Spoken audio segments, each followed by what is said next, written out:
Himas rehas sa ikalawang pagkakataon ang 43 anyos na gwardya matapos makuhanan ng mahigit 1 milyong pisong halaga ng shabu sa bypass operation sa Almeda Highway, Concepcion, Pequeña, Naga City. Mag-alas 3 ng hapon noong Lunes, Setyembre 15. Kinilala ni Police Staff Sergeant Robert Aguilion, Assistant PIO ng Naga City Police Office ang suspect na si alias Ente, residente ng San Miguel, Eriga City. Nakuha sa posesyon ng suspect ang 3 transparent plastic sachet na may laman ang hinihinalang shabu na may timbang na 150 gram na nagkakahalaga ng 1,020,000 pesos. Taong 2022 nang unang makulong ang suspect dahil din sa pagkakasangkot sa iligal na droga.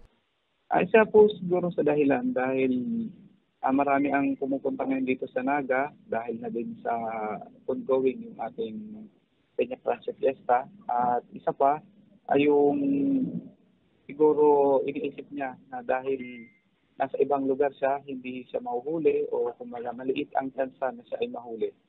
Naaresto ang suspect sa pinagsanib puwersa ng City Police Drug Enforcement Unit, City Intelligence Unit ng Naga City Police Office, Naga City Police Station 2 at sa koordinasyon sa Philippine Drug Enforcement Agency o PDEA Bicol. Unang-una po, pasalamat tayo sa ating mga kababayan sa patuloy na pagbibigay ng impormasyon.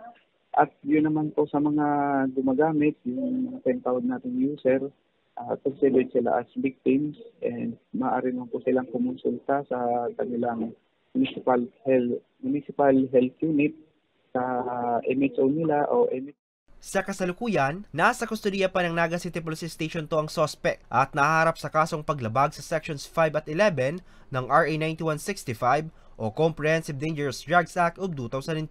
Kung mapapatunayan na gumagamit din ang suspect ng illegal na droga, ay sasampan ulit siya ng paglabag sa Section 15 ng naturang batas. Para sa mga balitang Tatak Bicol, Hercules Barbacena.